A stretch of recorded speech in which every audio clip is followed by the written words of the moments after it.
जय श्री राधे कृष्णा, राधे राधे। आज की कथा में आप सभी भक्तों का हार्दिक स्वागत है।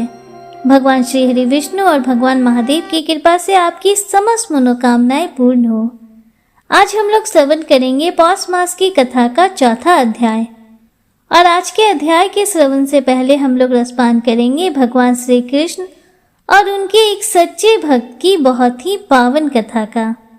आइए भगवान श्री कृष्ण के पावन नामों का जप करते हुए कथा का शुभारंभ करते हैं। समुद्र किनारे एक गांव में कृष्णाबाई नाम की एक बूढ़ी माता रहती थी। वह भगवान श्री कृष्ण की परम भक्त थी। वह एक झोपड़ी में रहती थी। कृष्णाबाई का वास्तविक नाम सुखिया था, पर कृष्ण भक्ति के कारण इनका नाम गांव वालों ने कृष्णाबाई रख दिया। घर घर में झाड़ू पोछा, बर्तन और खाना बनाना ही इनका काम था। कृष्णाबाई रोज फूलों की माला बनाकर दोनों समय श्री कृष्ण जी को पहनाती थी और घंटों अपने कान्हा से बातचीत किया करती थी।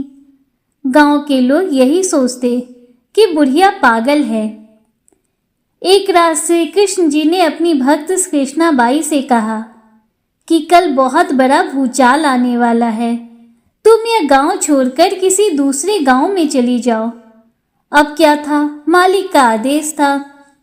कृष्णाबाई ने अपना सामान इकट्ठा करना शुरू किया और गांव वालों को भी बताया कि कल सपने में कान्हा आए थे और कह रहे थे कि बहुत बड़ा प्रलय होगा, गांव छोड़कर कहीं और गांव में चली जा।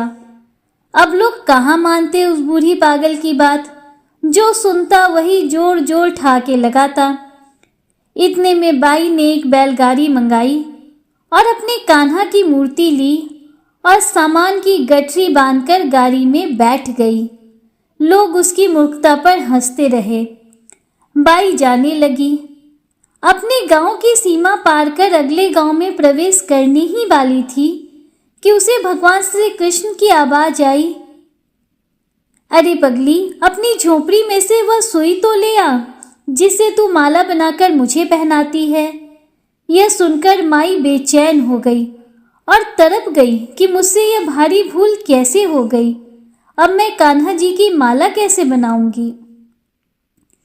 उसने गाड़ी वाले को वहीं रोका और बदहवास अपनी झोपड़ी की तरफ भागी। गांव वाले उसके पागलपन को देखते और खूब मजाक उड़ाते रहे। माई ने झोपड़ी के तिनकों में फंसी अपनी सुई को निकाला और फिर पागलों की तरह दौड़ते हुए गाड़ी के पास आई। गाड़ी वाले ने कहा, माई तू क्यों परेशान है, कुछ नहीं होना। माई ने कहा, अच्छा अब चल और जल्दी से अपने गांव की सीमा पार कर। गाड़ी वाले ने ठीक ऐसा ही किया। अरे यह क्या, जैसे ही सीमा पार हुई पूरा का पूरा गांव ही समुद्र में समा गया। सब कुछ जलमग्न हो गया। गाड़ी वाला भी अटूट कृष्ण भक्त था। येन केन प्रकरेन, भगवान ने उसकी भी रक्षा करने में कोई विलंब नहीं किया।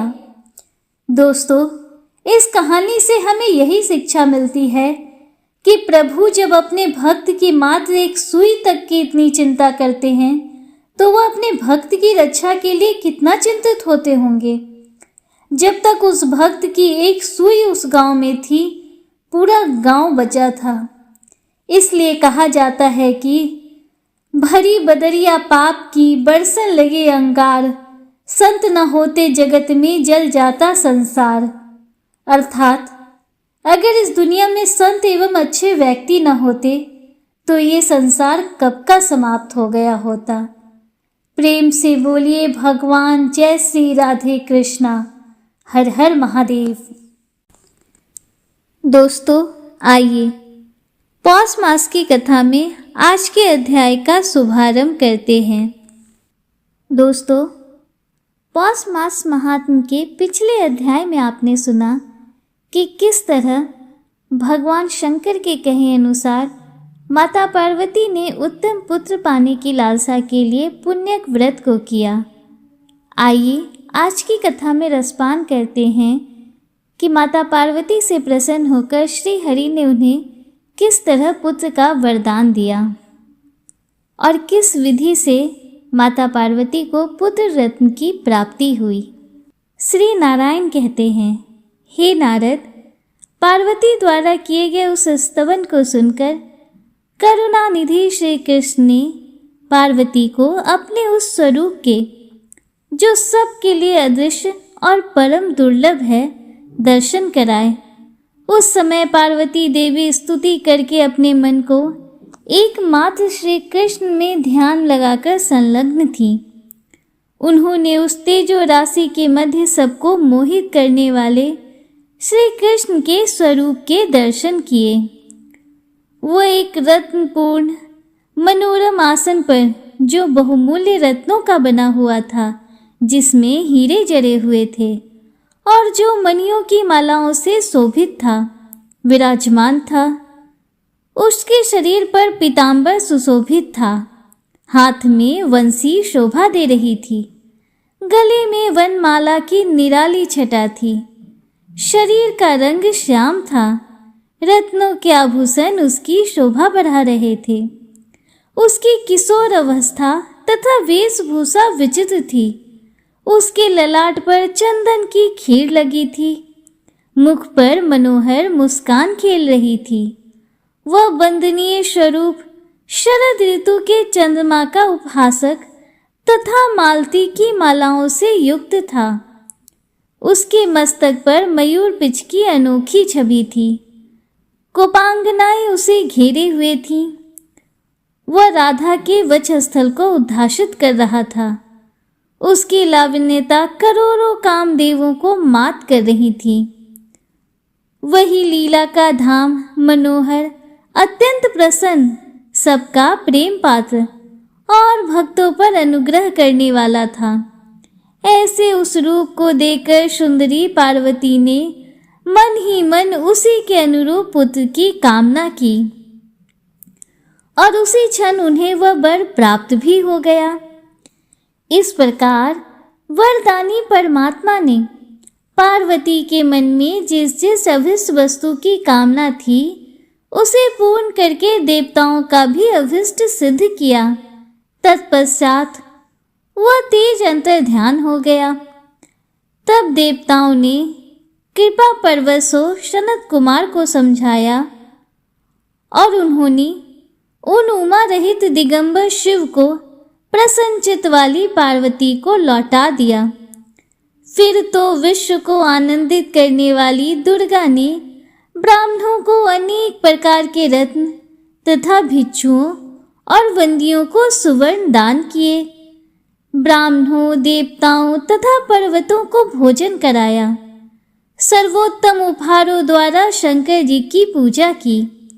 बाजा बजवाया, मांगलिक कार्य कराए और श्री हरि से संबंध रखने वाले सुंदर गीत गवाए। इस प्रकार दुर्गा ने व्रत को समाप्त करके परम उल्लास के साथ दान देकर सबको भोजन कराया। तत्पश्चात अपने स्वामी शिवजी के साथ स्वयं भी भोजन किया। इसके बाद उत्तम पान के सुंदर बीड़े, जो कपूर आदि से सुवासित थे, क्रमशः सबको देकर कौतुकवश शिवजी के साथ स्वयं भी खाया। तदंतर पार्वती देवी ने एकांत में भगवान शंकर के साथ विहार किया। इसी बीच में एक ब्राह्मण दरवाजे पर आया। हे मुनि, उस भिक्षुक ब्राह्मण का रूप तैला भाव के कारण रूखा था। शरीर मैले वस्त्र से आच्छादित था। उसके दांत अत्यंत स्वच्छ थे। वह तृष्णा से पूर्णतया पीड़ित था। उसका शरीर कृश था। वह उज्जवल वर्ण का तिलक धारण किए हुए था। उसका स्वर बहुत दीन था और दीनता के कारण उसकी मूर्ति कुत्सित थी। इस प्रकार के उस अत्यंत वृद्ध तथा दुर्बल ब्राह्मण ने अन्न की याचना करने के लिए दरवाजे पर डंडे के सहारे खड़े होकर महादेव जी को पुकारा। ब्राह्मण ने कहा, हे महादेव, आप क्या कर रहे हैं? मैं 7 रात तक चलने वाले व्रत के समाप्त होने पर भूख से व्याकुल होकर भोजन की इच्छा से आपकी शरण में आया हूँ, मेरी रक्षा कीजिए। हे तात, आप तो करुणा के सागर हैं, अतः मुझ जराग्रस्त तथा तृष्णा से अत्यंत पीड़ित वृद्ध की ओर दृष्टि डालिए। अरे ओ महादेव, आप क्या कर रहे हैं? माता पार्वती, उठो और मुझे सुवासी जल तथा अन्न प्रदान करो। हे गिरिराज कुमारी, मुझ शरणागत की रक्षा करो। माता, ओ माता, तुम तो जगत की माता हो, फिर मैं जगत से बाहर थोड़े ही हूँ, अतः शीघ्र आओ। भला अपनी माता के रहते हुए मैं किस कारण तृष्णा से पीड़ित हो रहा हूँ? ब्राह्मण की दीन वाणी सुनकर शिव पार्वती उठे। इसी समय शिव जी का शुक्रपात हो गया। वे पार्वती के साथ द्वार पर आए। वहां उन्होंने उस वृद्ध तथा दीन ब्राह्मण को देखा, जो वृद्ध अवस्था से अत्यंत पीड़ित था। उसके शरीर में झुर्रियां पड़ गई थीं, वह डंडा लिए हुए था और उसकी कमर भी झुक गई थी। वह तपस्वी होते हुए भी अशांत था। उसके कंठ, होंठ और तालु सूख गए थे और वह बड़ी शक्ति लगाकर उन दोनों को प्रणाम तथा उनका स्तवन कर रहा था। उसके अमृत से भी उत्तम वचन सुनकर नीलकंठ महादेव जी प्रसन्न हो गए। तब वे मुस्कुराकर परम प्रेम के साथ उससे बोले। शंकर जी ने कहा, वेद वेताओं में श्रेष्ठ विप्रवर, इस समय मैं यह जानना चाहता हूँ कि आपका घर कहाँ है और आपका नाम क्या है, इसे शीघ्र बतलाइए। पार्वती जी बोली, विप्रवर, कहाँ से आपका आगमन हुआ है? मेरा परम सौभाग्य था जो आप यहाँ पधारे। आप ब्राह्मण अतिथि होकर मेरे घर पर आए हैं, अतः आज मेरा जीवन सफल हो गया। हे द्विजश्रेष्ठ, अतिथि के शरीर में देवता, ब्राह्मण और गुरु निवास करते हैं, अतः जिसने अतिथि का आदर सत्कार कर लिया, उसने मानो तीनों लोकों की पूजा कर ली। अतिथि के चरणों में सभी तीर्थ सदा वर्तमान रहते हैं, अतः अतिथि के चरण प्रक्षालन के जल से निश्चय ही गृहस्थ को तीर्थों का फल प्राप्त हो जाता है। जिसने अपनी शक्ति के अनुसार यथोचित रूप से अतिथि की पूजा कर ली, उसने मानो सभी तीर्थों में स्नान कर लिया। जिसने भारतवर्ष में भक्ति पूर्वक अतिथि का पूजन कर लिया, उसके द्वारा मानो भूतल पर संपूर्ण महादान कर लिए गए हों। क्योंकि वेदों में वर्णित जो नाना प्रकार के पुण्य हैं, वे तथा उनके अतिरिक्त अन्य पुण्य कर्म भी अतिथि सेवा की 16वीं कला की समानता नहीं कर सकते। इसलिए जिसके घर से अतिथि अनादृत होकर लौट जाता है, उस गृहस्थ के पितृ, देवता, अग्नि और गुरुजन भी तिरस्कृत होकर उस अतिथि के पीछे चले जाते हैं। जो अपने अभिष्ट अतिथि की अर्चना नहीं करता, वह बड़े बड़े पापों को प्राप्त करता है। ब्राह्मण ने कहा, विदज्ञ, आप तो वेदों के ज्ञान से संपन्न हैं, अतः वेदोक्त विधि से पूजन कीजिए। माता, मैं भूख प्यास से पीड़ित हूँ। मैंने श्रुतियों में ऐसा वचन भी सुना है कि जब मनुष्य व्याधि युक्त, आहार रहित अथवा उपवास व्रती होता है, तब वह स्वेच्छानुसार भोजन करना चाहता है। इस पर पार्वती जी ने पूछा, हे विप्रवर, आप क्या भोजन करना चाहते हैं? वह यदि त्रिलोकी में परम दुर्लभ भी होगा, तो भी आज मैं आपको खिलाऊंगी। आप मेरा जन्म सफल कीजिए। ब्राह्मण ने कहा, सुब्रते, मैंने सुना है कि उत्तम व्रत परायणा अपने पुण्यक व्रत में सभी प्रकार का भोजन एकत्रित किया है, अतः उन्हीं अनेक प्रकार के मिष्ठानों को खाने के लिए मैं आया हूँ। मैं आपका पुत्र हूँ। जो मिष्ठान तीनों लोकों में दुर्लभ है, उन पदार्थों को मुझे देकर आप सबसे पहले मेरी पूजा करें। माता, मैं आप पुत्रहीना का ही अनाथ पुत्र हूँ, वृद्धावस्था से ग्रस्त हूँ और इस समय भूख प्यास से पीड़ित होकर आपकी शरण में आया हूँ। हे गिरिराज किशोरी, अन्नों में श्रेष्ठ पूरी, उत्तम उत्तम पके फल, आटे के बने हुए नाना प्रकार के पदार्थ, काल देशानुसार उत्पन्न हुई वस्तुएं, चावल के आटे का बना हुआ तिकोना पदार्थ, दूध, गन्ना, गुड़ के बने हुए द्रव्य, घी, दही, अघनी का भात, घृत में पका हुआ व्यंजन, गुड़ मिश्रित तिलों के लड्डू, मेरी जानकारी से बाहर सुधा तुल्य अन्न वस्तुएं, कर्पूर आदि से सुवासित सुंदर श्रेष्ठ तांबूल, अत्यंत निर्मल तथा स्वादिष्ट जल, इन सभी सुवासित पदार्थों को जिन्हें खाकर मेरी सुंदर तोंद हो जाए, मुझे प्रदान कीजिए। आपके स्वामी सारी संपत्तियों के दाता तथा त्रिलोकी के सृष्टि करता है और आप संपूर्ण ऐश्वर्यों को प्रदान करने वाली महालक्ष्मी स्वरूपा हैं। अतः आप मुझे रमणीय रत्न सिंहासन, अमूल्य रत्नों के आभूषण, अग्नि शुद्ध सुंदर वस्त्र, अत्यंत दुर्लभ श्री हरि का मंत्र, श्री हरि में सुदृढ़ भक्ति, मृत्युंजय नामक ज्ञान, सुख प्रदायिनी दान शक्ति और सर्व सिद्धि दीजिए। हे सती माता, आप ही सदा श्री हरि की प्रिया तथा सर्वस्व प्रदान करने वाली शक्ति हैं। अतः अपने पुत्र के लिए आपको कौन सी वस्तु अदेय है?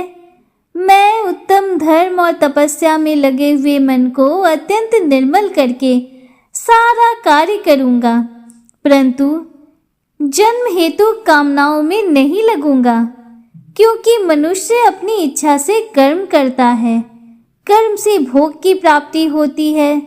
वे भोग शुभ और अशुभ दो प्रकार के होते हैं और वे ही दोनों सुख दुख के हेतु हैं। जगदम्बिके, न किसी से दुख होता है न सुख, सब अपने कर्म का ही भोग है। इसलिए विद्वान पुरुष कर्म से विरत हो जाते हैं।